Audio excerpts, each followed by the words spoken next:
Good evening, everyone, and welcome to a very special edition, a Wednesday evening edition of Critical Conversations with LHG. I am coming to you tonight to have a critical conversation about a very important topic. The National Association of Realtors, along with the Detroit based award winning documentary Locked Out, proclaims that in 2022, 74% of whites in America owned homes compared to 45%. Yes, you heard me. 45% of blacks, a larger divide than 1960 when housing discrimination was legal. And apparently, portions of it seem to still be legal. Tonight, we dive into the documentary Locked Out. I have one of the directors, I have the trusted banker in the house, and we are expecting the housing justice activist and Power Ranger herself to be in shortly. So just sit tight. All right, let's go. What is a critical conversation? A critical conversation is a conversation that reveals important context, not only about ourselves, but about other people. Critical conversations edify, heal, and provide substance. Join Latanya Harris Gooden as she introduces us to critical conversations right here on Trailblazers Radio.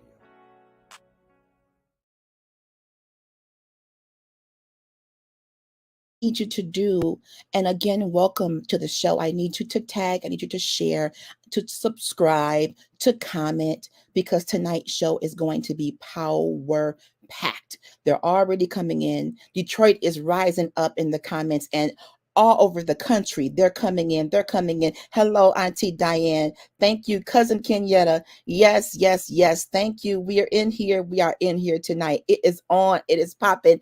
Do y'all like the blue lipstick? Listen, if you've been watching me and you know anything about me and the color blue, it's when I tell God to do something really nice, I wear blue for God. Okay, yes, this is me and God's kind of thing. Cold blue, all hands on deck. Get the disciples, get all 12 of them, Judas included, get them in the room. Hey, everybody can be rehabilitated, right? So let's have this conversation. So listen, did you watch the trailer? Did you watch the trailer, everyone, that I put in the comments on the post? If you did not, that's okay, because we're going to talk about that. Cousin Kenyatta, you already know what happens when I wear blue. It is going down so that we can come up tonight. Thank you for watching the trailer. I need you to make sure that you pay attention to the names of the people and the faces you see tonight. Pay attention to what they're doing. This documentary is second to none. I am praying that it hits theaters very quickly because the world needs to know, see, feel the plight that's been discussed in this film. If you haven't been watching me very long, you know that my show is always covering some dimension of wellness: financial, spiritual, emotional, vocational. We are going to get free and well in this space, right? That's what we do. So when I came across this email about this film, and shout out to the Housing Coalition who made it known to the community, and that's how I got my hands on this email. I was blown away. I know, I just, my mouth was open because that was definitely in those few minutes.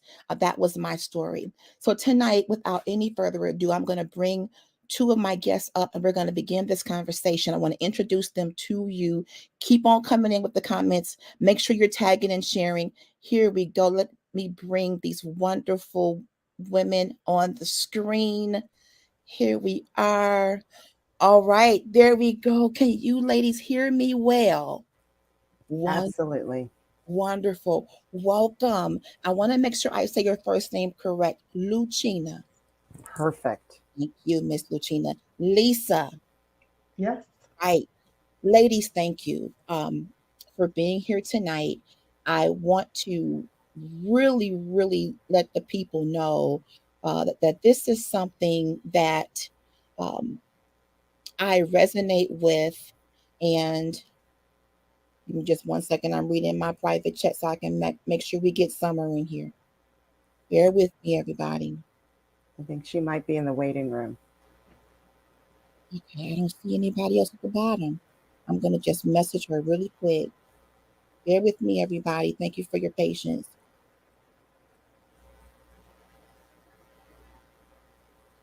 I appreciate you waiting for me.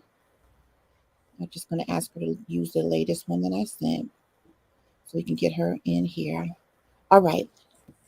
I've been telling my story in bits and pieces to my viewing and listening audience, and transparency is huge for me. I want to thank you, Lucina, for this creative work, and a wonderful shout out to Kate Davis, uh, your other creator of this and director of this amazing documentary.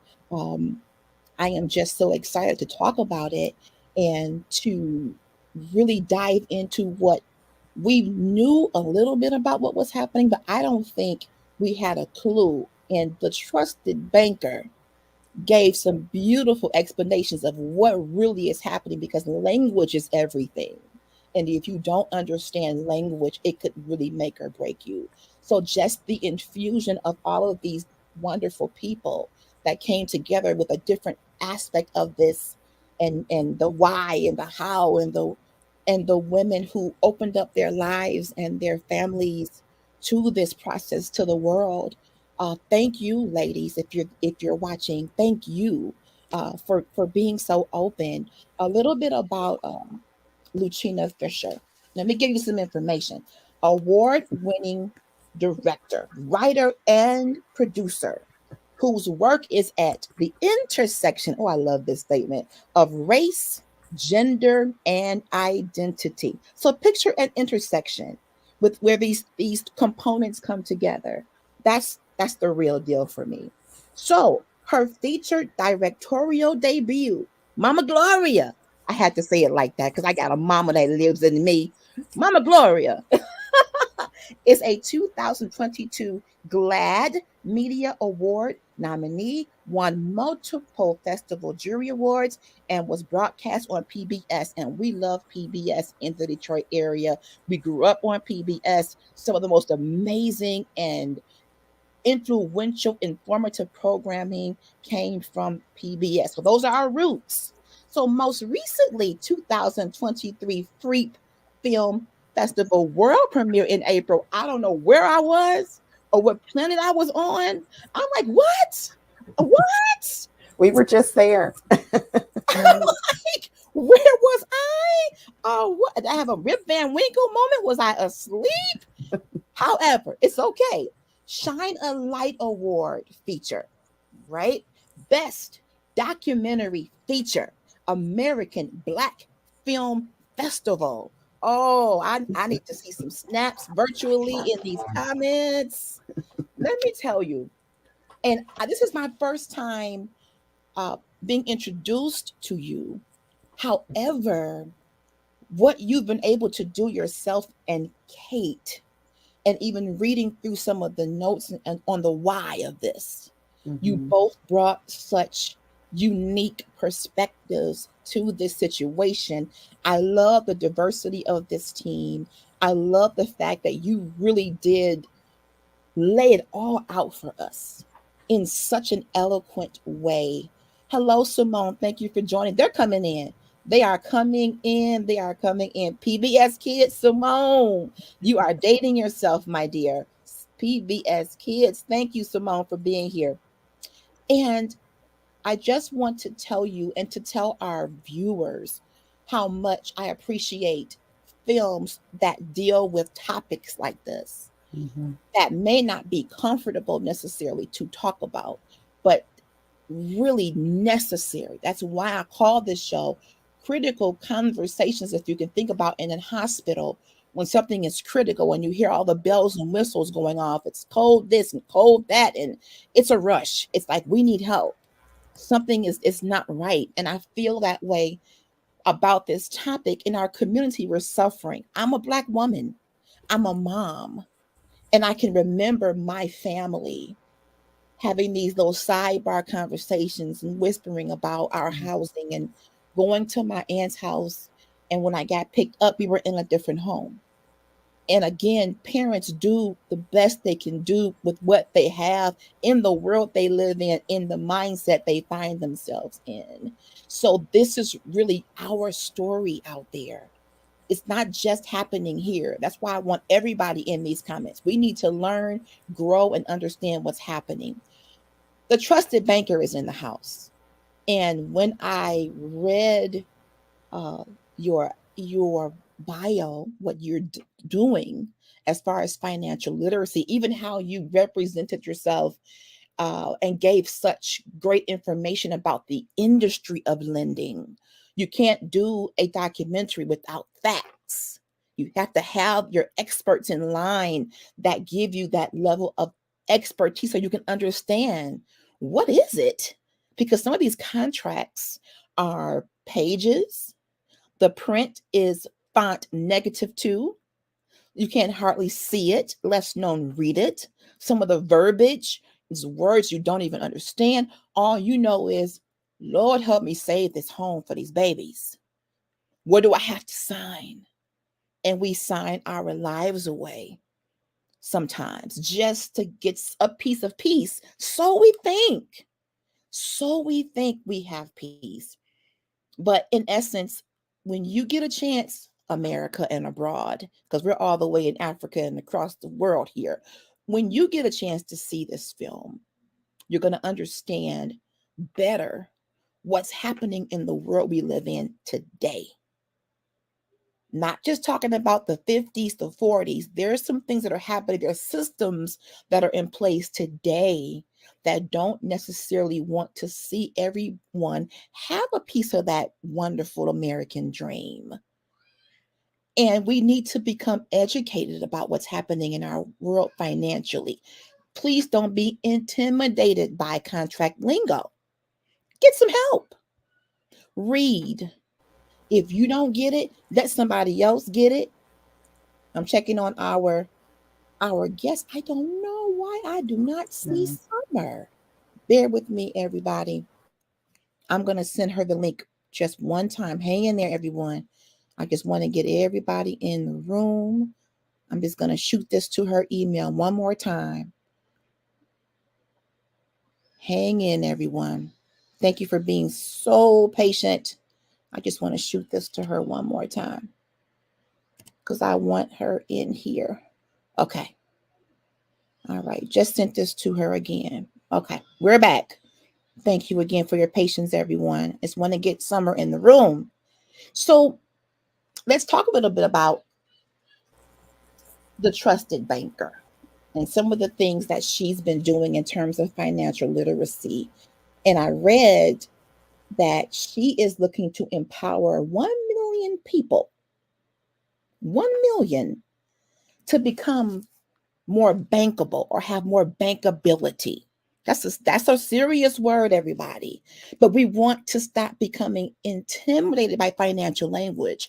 You want to have businesses. You want to see your finances work for you. Here she is. Welcome, welcome. Hi, Summer. You made it. You made it. Thank you for joining us. Thank you for your sacrifice of time. How are you this evening, ma'am? I'm fine. My apology. I was looking at the link and I was like, wait a minute, I think there's a second link. I'm and I glad was you made it. I was in the comments saying, hey, I'm here. I'm here. We got you in here. Thank you so much. Thank you for being here.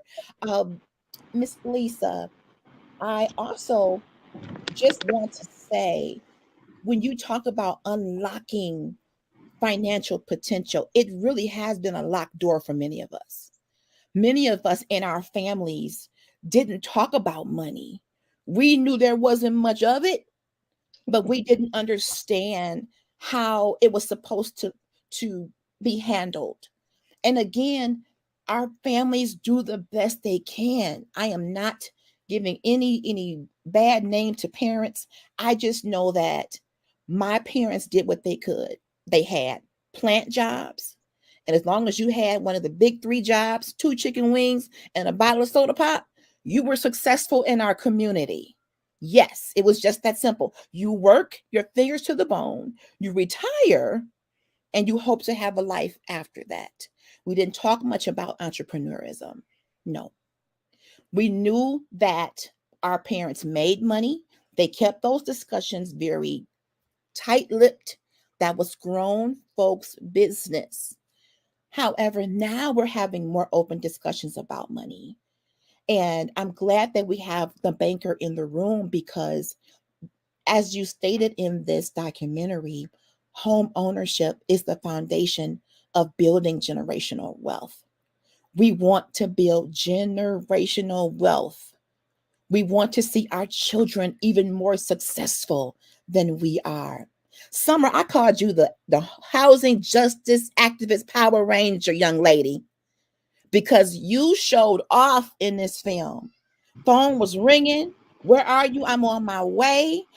We're going to get you a cape so that you can fly around because you're a hero. You're a modern day hero in the community. Ladies, let's get into this documentary. I want to start with the creative process. Lucina, I need to know, how did this all start? What was the seed planted to even do this? Well, we really do have to thank Credit Karma, which is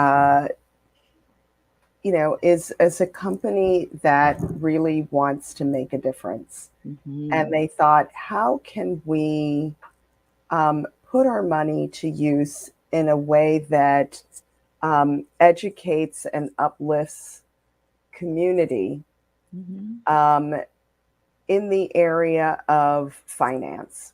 Mhm. And originally they thought maybe there's something there to these finance places where you go in, these quick check cashing places that Ooh, take wow. total advantage of you. But they realize that it's so much bigger than that, right? It's a whole system. Yes. And where does that system come from? Often, um, housing where you live determines so much about your life, It where you does. work, your health outcomes, Mhm. your education, your children's future. A lot Yes. of it is determined by where you live in our country. Mhm. And so, rightly so, they said, dig in, see what more you can find out. Wow. And what we found is that, as you said in your introduction, predatory lending and redlining is not just something of the past. Yes. This is something that is happening right now, Yes. and it's happening um, quite dramatically, I think, in the city of Detroit, where you see where Detroit started as this mecca of Yes. middle class Black America, Yes. where you could have that great home and job and something to pass down to your children, to today, um, almost half of folks are renters in Detroit. Mm. And it is very hard to own a decent home that is financed by a bank, a real bank, not one that is, a predatory lender in disguise. Yes. And so I think it was really important to find the people on the ground Mhm. who have been dealing with this issue, but not just victims of it, but became empowered to fight back. And Summer encapsulates that. Um, Yes, she does. we would not have a film without Summer, Wow. because Summer, you are kind of the central spoke in this Mm. story.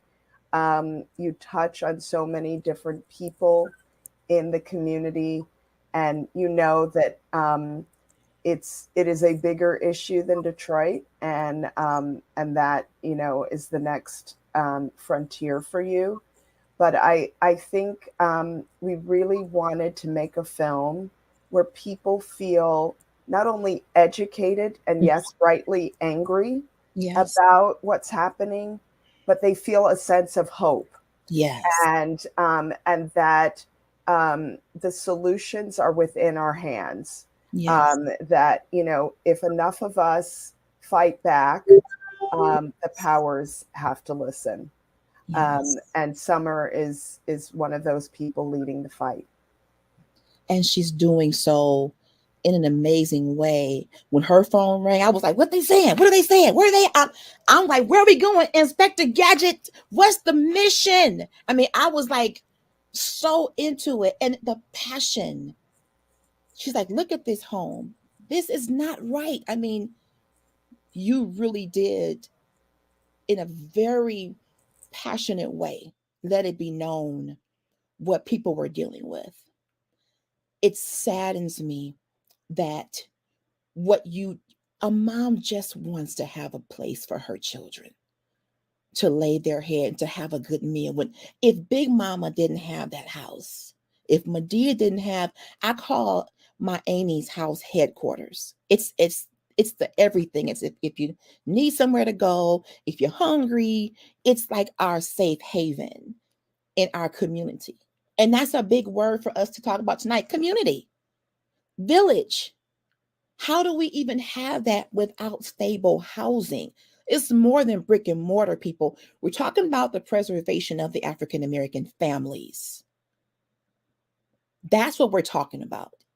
Yes, the house itself is important, but it's what makes it a home for generation. It's the headquarters, cousin Kenyatta. It's the headquarters. It's where the fried chicken is being fried. It's where the homemade rolls. If you go down any street in Detroit back in my day, you would see somebody's grandmama with her hands on her hip. And when I saw Mama Geraldine in this film, Precious Lord, take my hand, I was sweeping with her. I felt that. I felt that. I want to talk to you, Lisa, and I want to go down a journey. I remember with my parents, I thought they were purchasing their home, the first home. This was my home that I was in high school. This home meant everything. I remember there was a lot of turbulence in the house about money. I remember hearing this term land contract and I'm in high school. I'm young. I don't know really what these terms mean. I kind of sneak and look at a few pieces of mail trying to put it together. I was a really nosy kid, but I wanted to understand what the nucleus of all the fussing was about. Like, why is this a source of tension in this home? I don't think the majority of the people even understand what land contract means compared to a traditional mortgage. Can you break that down for us, Lisa? Yeah, yes, sure, I can. So the difference between a land contract and a mortgage, I can take it all the way back to history. Okay. Times where before there were banks, there were contracts where people bought properties using just contracts, put some money down, and I will pay you off in 3 to 5 to 10 years. So a land contract is basically that same concept where you agree with the owner of the home Okay. that if you want to buy this property, you can put down a down payment. So it might be $5,000 or $10,000 because they want to see that you have some skin in the game because they are selling you their home. Mm-hmm. And within 10, 20, or 30 years, based on however the contract is set up, then you should have full ownership. The thing that got lost during the entire subprime during the early 2000s, or Mm-hmm. what did I get into? Maybe the 1990s, 1900s. Mm-hmm. A lot of people started getting involved, right? And so a lot of people didn't know the rules, the laws, and the legalities around land contracts. People were selling their homes on land contracts and still had mortgages, which was illegal. So the banks come back and take the home, and then nobody is the owner. People were selling land contracts to people and not recording them. And so that means that if they're not recorded, you don't have any vested interest on title. Right. So you're not really a percentage owner. So these are actually good tools that can be used if you use them the right way and everybody reads through the contract and the people that are selling understand how to sell and the people that are buying understand how to buy. But then around this time that Lucia looked into, back before the mortgage meltdown, we had organizations also pushing land contracts because there was a big issue with people being approvable, bankable in the city of Detroit because people didn't understand credit. People didn't understand Right. how to, how not paying their bills, or people were lose their job. Things would happen and people didn't understand that not paying something today would affect you 5 years later. So people needed somewhere to live and they couldn't get approved for a mortgage. Now you're looking for somebody that's selling a house person to person on a land contract. And the other issue that I love that was highlighted in this movie was the disinvestment in Detroit. That's Mm, another issue with financing properties because you can't finance a non-habitable property. And the film documented that very well, how we saw prominent areas. That was the best story by seeing how her grandmama owned the home yes. on the block. So obviously it was a great, stable, sturdy block. These were brick homes. And by the time her and her children were older, the disinvestment in that neighborhood, those properties had, deteriorated. They're Yeah. not financeable. So now people can't even buy those, but there will be somebody trying to sell it on a land contract to an unknowing buyer. So these are issues that need to be lifted up, and the documentary did a good job of lifting it up. So, from what I'm understanding, and correct me if I'm wrong, Lisa, or anyone, how is it legal where people are buying homes that are in an inhabitable condition? Isn't that something that our city should be saying, this is a no, no, no, no, no? We need you to prove that this home is up to code. When I saw some of the situations that were happening in these homes, anytime you have to put together a staircase to enter, this should not be happening. You're praying something doesn't come through your ceiling. You're praying it holds up. No, that should ne- Mama Geraldine said it best: emotional stress, financial stress, spiritual stress. Everything about you is stressed. Your Right. stress has stress because all you really want is the foundation of a happy family, a good, solid, safe environment to live. And you have to go to work and be kind to people. Good morning. How may I help you? And in the back of your mind is, what is going on? Am I going to get home to just a pile of rubble or plumbing issues? Or so you wonder why we are dealing with some of the physical ailments: high blood pressure, strokes, heart attacks, because mama, the nucleus of the home, and no disrespect to dads, but the population of Detroit that I grew up in was mostly single moms. I'm just going by what I've seen. Dads, we love you. We know you're out there. But moms were showing up to daycare with 3 and 4 kids. Moms were the ones, doing everything. So when mom has to figure out everything, and when I look at Mama Geraldine's face, I can't do this. This is too much. Yeah. We lean on mama. We lean on granny. We lean on big mama for everything. And like my cousin says, big mama's house is where you lay your problems down on big mama while she prays for you and loves you and offers you several wings and a couple of, cups of Kool-Aid with plenty of sugar. We love sugar, big mama. I mean, this is our culture. Right. So, Summer, I grew up on Stout and Finkel. Had no idea it was called Brightmore. It didn't Right have a around the name. corner. It didn't have a name when I was there. I guess y'all named it when I left. But Mm. I watched the area. These were older people. Like one gentleman had to be maybe in his 50s or 60s with this too small little robe. He would come out pinching. Oh my goodness. Get back in your house, sir, and get a robe that fits. But he was a good neighbor, nosy, but watched out for you. Then you have grandmother on the corner. All the kids came over on every holiday. You got kids running around. So the neighborhood, definitely that particular street, blocks. Oh, beautiful.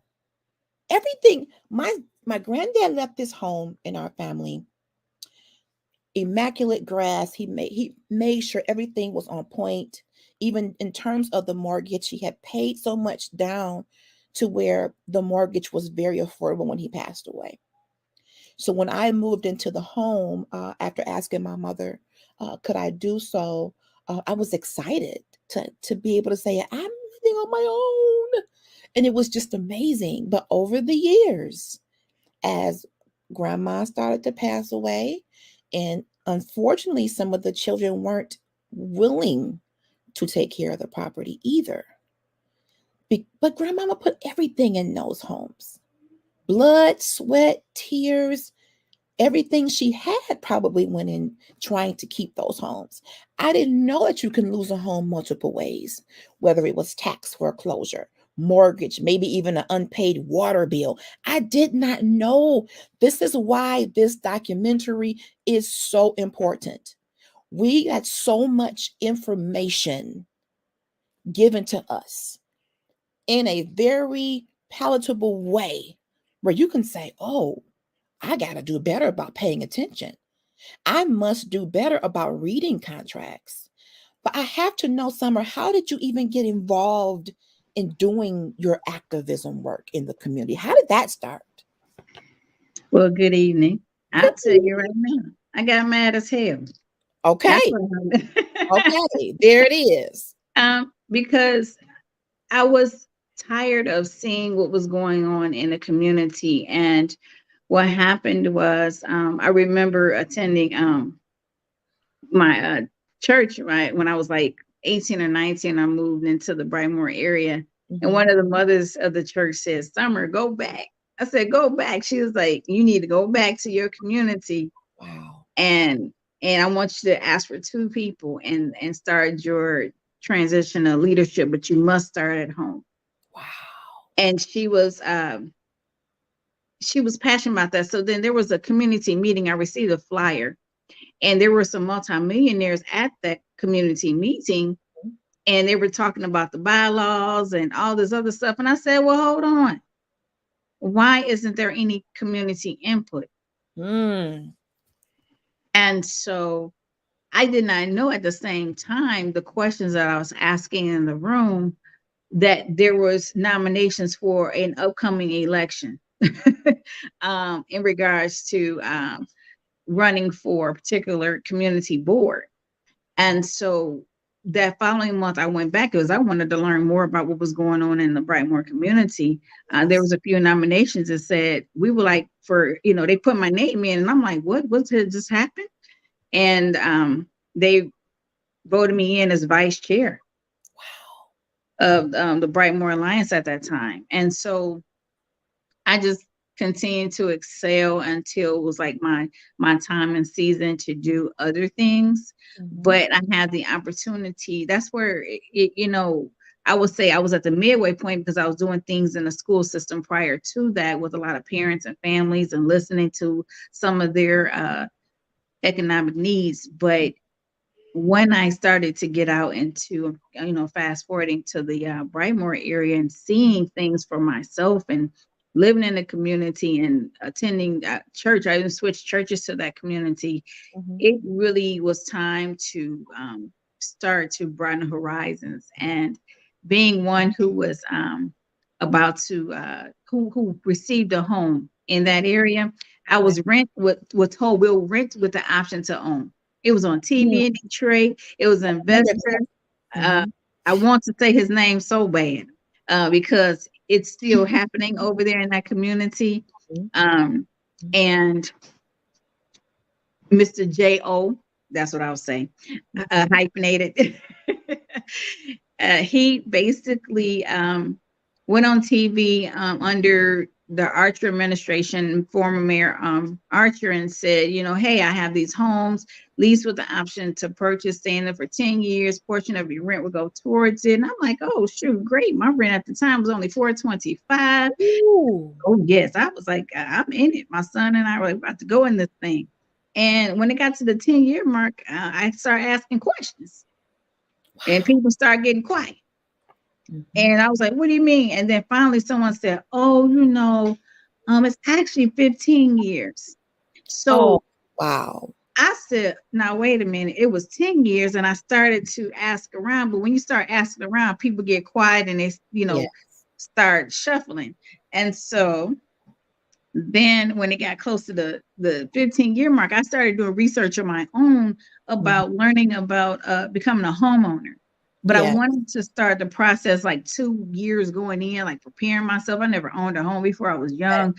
No one provided me with the educational knowledge about being a homeowner. And so when I started asking around again, it got quiet. And I did know that there was another young lady in the community asking about the same thing. Mm-hmm. And I was like, well, so we are doing the same, we're doing the same work, but Yes. I knew that we had to divide and conquer.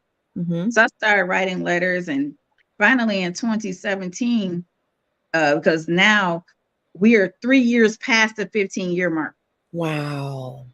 I went to, I believe, December 2017. I was at a meeting, and our current mayor was there, and Mayor Duggan was there in the room. The meeting was at Mount Vernon Missionary Baptist Church. Okay. And I mentioned about Brightmore. I said, hey, you have over 250 homes in this area that many of them, the LIHTC agreement has expired, and a lot of us would like to become homeowners. And he said, that's not me. That was before me. I don't have nothing to do with it. Basically blew me off. Wow. In front of everybody.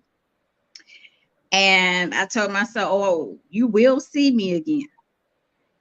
And there was a gentleman there who was a part of the Detroit eviction defense at the time. And he said, his wife was there actually. She said, you need to talk to my husband, because the room was packed in the church, and people were stunned at how his reply was to me about this home situation that was blown out of proportion. So then I started knocking on doors. Wow. I started asking, and other women were like, yeah, it was me. Yeah, it was me. And I'm saying, well, wait a minute. Wow. It's women. Then it was Black women. There you go. I said, now hold on. Yes. Houston, we have a problem. We have a problem. That this was a pipe dream sold to Black women. Wow. About a possible home ownership. And one of my wonderful friend, her name is I have to say her name, Dawn said, she asked the investor, she said, how could you build on the land without getting like the proper documentation, so to speak? And he said, because I'm white. Whoa. Yes, he told her that. And he was building the homes on the land that had not been registered. So you mentioned that area. There were homes that, throughout the years had gotten torn down. And what he was doing was, if it was 3 homes or 2 homes on the plot, he was dropping one big house on it. But here's the thing. The 3 homes that were torn down were never taken out of the system in the city of Detroit. So the city of Detroit, to this day, do not even recognize that some of those homes are in existence and he's collecting rent. Oh, come on. Wow. And as we started knocking on the doors and making noise, it was even on YouTube. One of the, I think it was April 2018, one of the mayor's staff had said, we'll get you the homes for $1,000. And I said, okay, and it's on YouTube. And I said, oh, you just told the right person.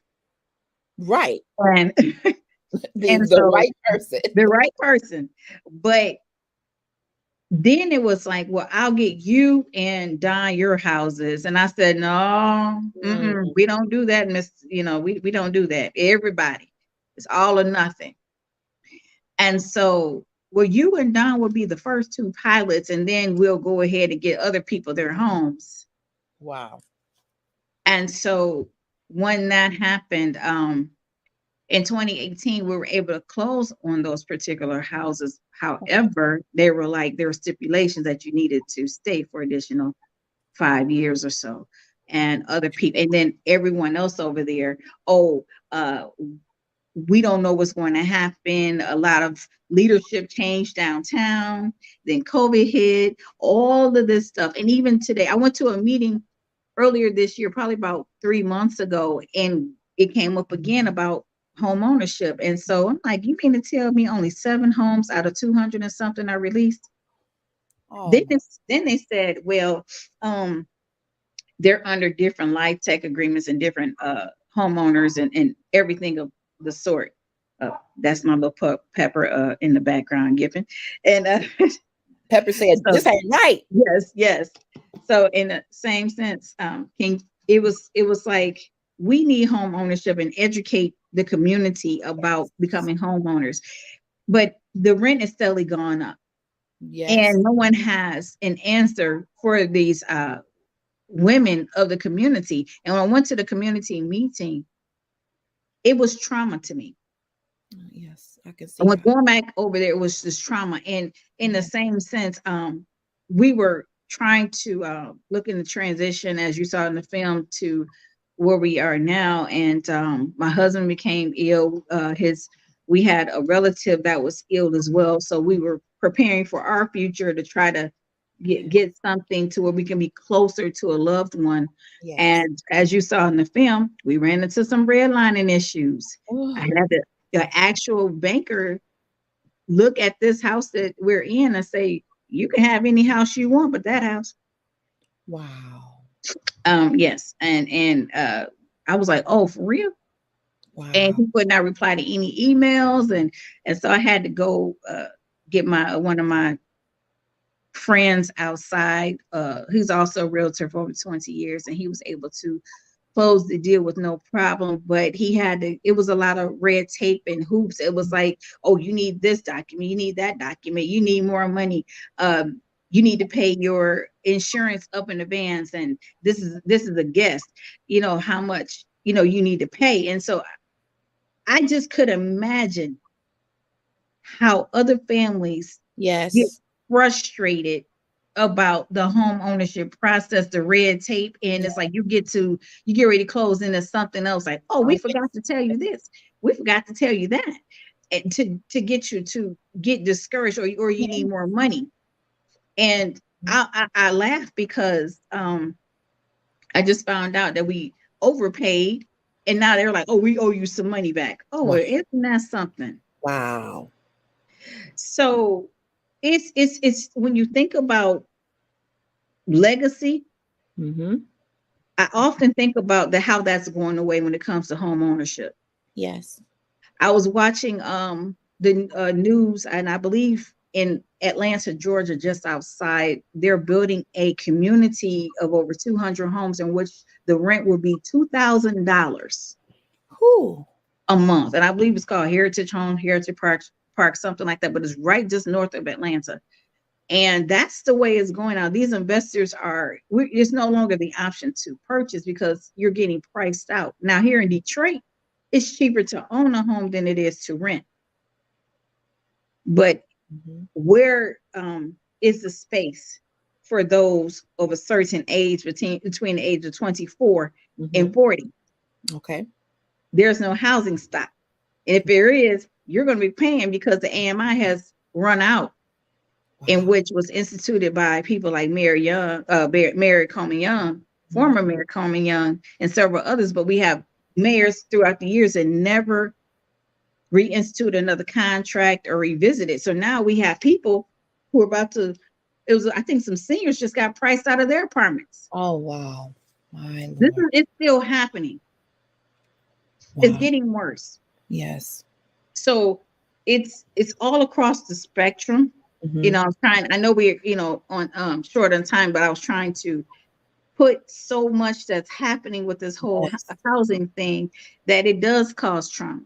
It It does. does cause health issues. It's wear and tear. Heck, I got sick up in there. Um, Yes. big time. My husband became ill in there. So and I know Miss Geraldine, even when during the premiere, she was really, really hurt and bothered, Mm-hmm. Mm-hmm. um, and in tears because it just reminded her of the process of when we had to go over there and rally up for her. Yes. So since then, a lot has changed in all of our lives. Mm-hmm. from seeing the film. It's like what they say, it's different how much a year can make, how, Right. over time, Yes. and how we elevate and transition and change. And I can say that, I had a quick moment with Lucina earlier with some good news that, when it comes to women and Mm-hmm. elevating Mm-hmm. and getting opportunity to bring issues like housing and to the forefront, one of the issues of many. I was just, a press release is forthcoming, but with, as you know, here in Detroit, I know, Lisa, you probably know about the commissioners, the Wayne County commissioners. There was a spinoff, or like a addition to that, of the Wayne County Women's Commission. Oh, wow. It was instituted about 2 years ago, and there's 15 commissioners that appoint us. We are not paid; we're volunteers. But it's a women's commission. We listen about women's issues and what's to come. Wow. And I can share, because last Thursday it happened, but the press release is coming, Mm-hmm. that I am now the chair of the Wayne County Women's Commission. Yes.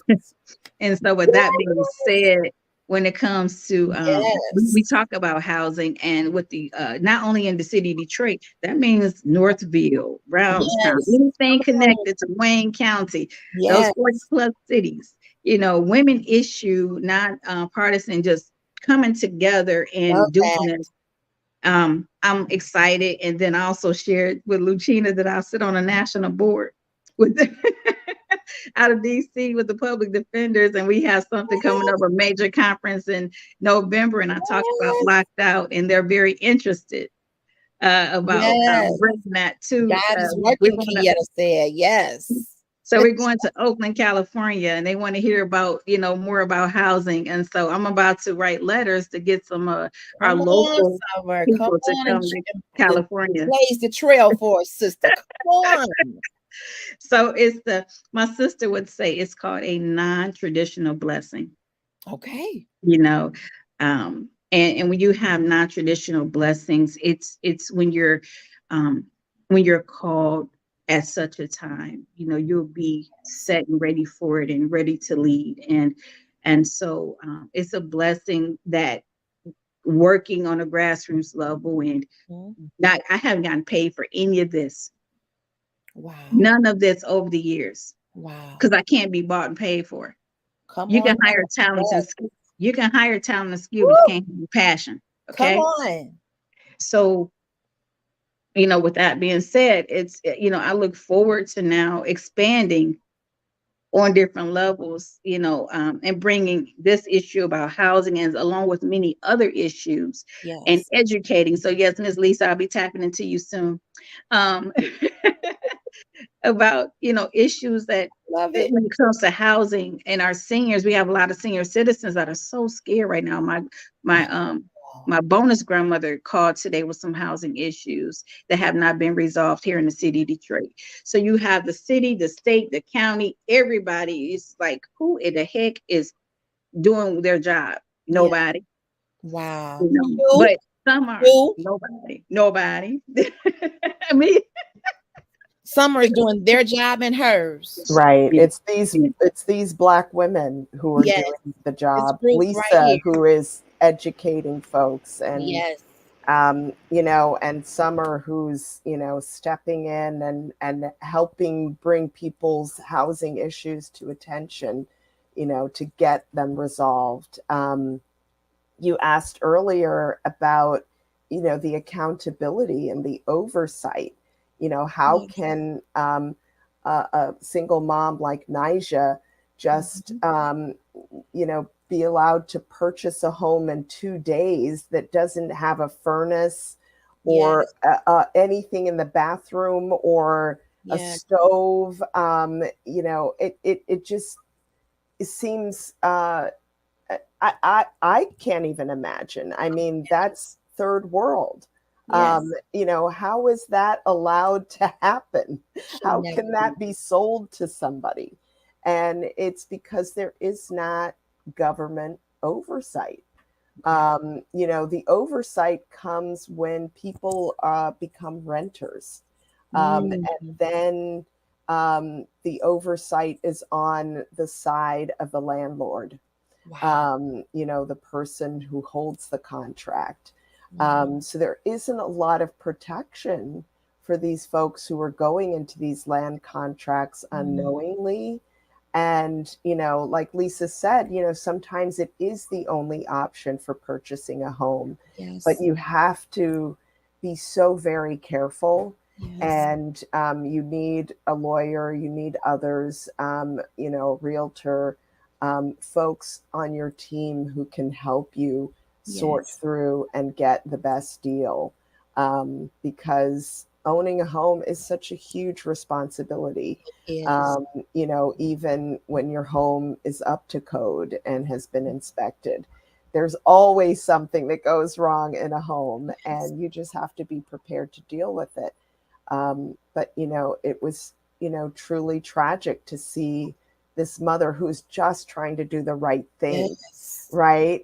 She's like, I don't want to be in a situation where I'm renting and possibly being taken advantage of.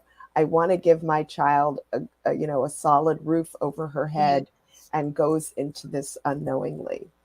Absolutely. And Summer, I'm sure that was what you said when you said your child was 9 months when you moved into your home. I'm like, that young Mhm. man looks like he's a good, what, 17, 18 Now Philip is sure he's 20s. now? Wow. He's 9 almost 25. months. Wow. But I will say that, and thank you for that was a surprise in the film. I believe seeing it was a Nigel with her daughter. I Yes. got mad as hell I know you in did. the theater because I didn't know about her story. So Okay. that was a surprise for me. And I said, they did what? Who did? I was ready to call some people. I was like, where's she at? And Mm-hmm. it hurt me because that's a family affected. It That's trauma is for the child. so traumatic. How Yes. how many times do children have to move in their elementary school years, or in the middle school years, Mhm. and their high school years? How Yes. many times is it the embarrassment of not only your things being thrown on the curb, but then you Yes. got the community looking and saying, "Oh, they're looking in like, oh my gosh," and already forming judgment, but it's that Absolutely. child, it's those children. And we Yes. do have other amazing leaders throughout the city who are on the grassroots level who are trying to, but we all have our own different capes. But at Yeah. the same sense, it's trauma for the children. It's trauma for the children. And, Yes. and it's like that legacy has just been snatched from them, and not and when and families transition, and I think Ms. Lisa can speak to this, not having paperwork in order, not Mhm. being aware of those. When you spoke about the water bill and just different things that could cause you to lose a home, people just think, oh, I didn't pay property taxes. No, there are other reasons. Other And so I reason. think educating on that land contract, the ring situation, all the Yes. way across the board. People are leaving the city in droves. Mhm. Evictions stay on your record longer than a bankruptcy. Wow. And so Wow. people are searching for houses to live and move to. So when they're evicted in the city of Detroit, or they can't get a home, they're going to other cities before it show up on their credit report. Yes. You're And desperate at so that point. You're desperate. you're desperate. And I think in Houston, they just evicted like an entire apartment building. Oh, So this is a national yes. issue when it comes to housing, redlining, um, everything that encompasses land contracts. And you don't even know who own the homes half of the time. Oh, Okay. So, I think I said a lot there. well, you brought me to my next point. Lisa, I need to understand, what do we do today to put us in a better position for home ownership, for understanding what all this means? Is so much that many of us just, we don't relate to some of this. We know what we want, but how do we even prepare to get there, Lisa? So, okay, so this is Summer said a lot, right? So there's a couple of things I wanted to touch on because LIHTC versus land contract, two different things, right? LIHTC is low income housing tax credits. That money is given to the state, so the developer gets that money for free to raise funds to build a house to help people be homeowners, right? they get to live in their home for 15 years, and then it's supposed to flip over into home ownership if that person is ready. Right. The caveat to that is there's supposed to be programming around it, which if they get out of compliance with that process, they can lose all those grant funds and layered lending financial funds. But in the interim, these developers have started flipping the properties and selling to a different developer. So in that process, when they sell it out to a different developer, now the compliance issue is gone because the original developer had the compliance process, right? And then the land contracts is person to person. When you talk about evictions, that's not on your credit report, but it's in another system that pulls up. I had one on my credit report and this because they gave I was late. And so when you late when you renting, this was that when I was getting divorced, I didn't have no money. So I was like 3 days late, they take you to court on the fifth day, right? But I Yes. paid it on the seventh day. But that showed up as an eviction when I Wow. co-signed for my daughter to get a house in college. And I contacted that lawyer and went off on him. And No, he you had the balls to go off back on me. I'm like, you better send me that dang on satisfaction of judgment because you never evicted me, but it showed up as an eviction. So I say all that to say we need to be educated and we need to be vigilant about wanting to learn the information. yes. It's never, we've got a big push right now about credit score, and it's not about credit score. It is about understanding who can sell what to who, and understanding that, like, when I got in the industry, it wasn't a lot of black people doing mortgages for black people. That's why I got in the industry, because I had been denied at 24 by a white woman and she didn't tell me why. So now I'm gonna learn how to do your job and I'm gonna do it better.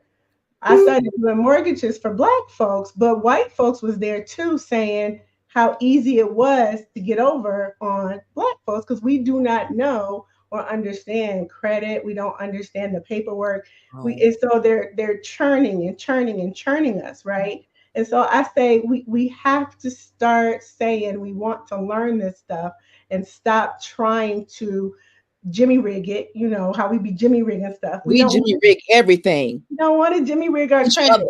We're not trying to delete stuff. We're not trying to hide stuff. We need to be Yes. we need to be upfront with the stuff that we done did because these folks Yes. is getting our money. These are federal tax dollars coming in for these light tech properties. We need to understand how these processes work and learn about it and ask questions. Stop. Yes. This is why I do what I do. So I'm on the banker side as an advocate because I want y'all to know the language. I want y'all to know the words because when I sat in the bank, I would see Yes. white people coming in like, "Where's my champagne?" and black people coming in like, "I hope I get approved." Please, It's Jesus. Please, Jesus. Yeah, so we should never be filling out a credit application hoping we get approved. You should know you're going to get approved because you've Wow. done the work to be bankable, and it has nothing to do with your credit score. It has to do with Woo. you work, how you work, how long you work, how you pay your bills, how much money you got. It's a lot of different, it's like 15 different things underwriters look at. Okay. The file be this thick when they finish. So it's not about your credit score, and we Wow. need to understand what are the types of properties. Is it a tax property? Is it a low income housing tax credit? Is it a land contract? Is it see, when it's private, when you're doing things person to person, that's private. There is no regulation on that. I bought a duplex on Kentucky in Mm-hmm. Puritan, and Mm-hmm. I went over there the next week and they had a lockbox on it. They had foreclosed on it. Somebody stole my house out from under me. I Oh. had just closed on it. So Oh. there are scammers out here. A lot of folks I know went to jail. So we have to be aware that Yes. people are looking Awareness. for people that I need to be in a home. I don't have nowhere to live. I'm so desperate. Don't be so desperate that you're giving away the only monies that you saved up, and in 3 months you'll be out of housing. Yes. Find people you can trust. There's people out here that you can trust to help you. Get people that look like you that's on the up and up. Summer is a great place to start. I'm a great place to start. Yes. You're a great place to start, Yes. right? But if you're in Detroit, at that market area or anywhere, and you're looking for a place to, start with people you can trust because we out here looking to these slicksters, and that's what they bank on. They bank on a fast talk. They bank on the fact that you don't know nothing. They bank on the fact that you're a first generation buyer. You Yes. trying to break the cycle and trying to do better for yourself and your family, but you haven't had that knowledge because you don't have that historical legacy of ownership in your Yes. family where white folks have that historical legacy. If they don't have enough money, they just go ask somebody for the down payment. We don't got that, right? I So we're bet. looking for down payment assistance, we're looking for grants, we're looking for the best deal for our buck. But we cannot Jimmy rig home ownership. We got to go in there and know what we're doing. And we right. Find That's someone to trust and knowledgeable, absolutely. yeah. But then read the stuff. The hardest problem I have is y'all don't read the stuff. We need to read. We need to read. We got to wrap this up. I cannot tell you how grateful I am to each of you for this opportunity to learn more about this amazing documentary. I need to know, Lucina, where is it going to be? When is it going to be in the theaters? Help me get this word out. Oh, help us, because the film is on the festival circuit right now. We're heading to the Woods Hole Film Festival on August 3rd in Cape Cod. We are working now to get distribution, hopefully PBS, because we want the film to be accessible.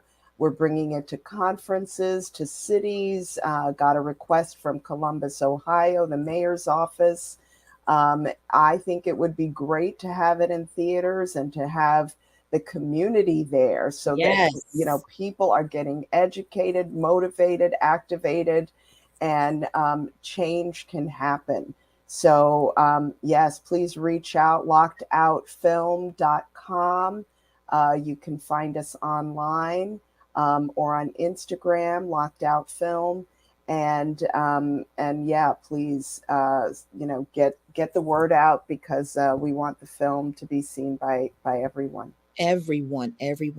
The trusted banker. What you heard today, these are things that she speaks on. Lisa, how do we find you? Because you are a speaker. You speak on financial sustainability. So how do we connect with you, Lisa? TikTok, Facebook, Instagram, YouTube. I can't remember the rest. I don't remember the rest. That's all right. We'll find you. We'll find it together, America and abroad. Summer, our housing crusader. I want to connect with you again. Yes. Let me make this a public statement. You three have an open invitation to this platform. Thank you. Whatever I can do to help promote this film, what you're doing individually, what you have done collectively, this is why I do what I do. The hope that you gave us in this film, I took it to heart. I'm going to do better at reading and paying attention. We have been marching into these banks with the church choir and the deacon board saying, Lord Jesus, please, knowing we only have 50 cents for the whole congregation. It's time to do better so we can be better. I thank you humbly for this opportunity, and we will be in touch again. Everyone, thank you for tuning in to tonight's special show. This was amazing. I don't know about you, but I'm encouraged. Be encouraged, people. There is hope. You see these faces? We got some hope. We got some players in the game, and we're going to get to where we need to be. I want to bid you good night. I will see you Saturday at 5 p.m. Same station, same place. I love you and have a great evening. Be blessed, everyone. Goodbye.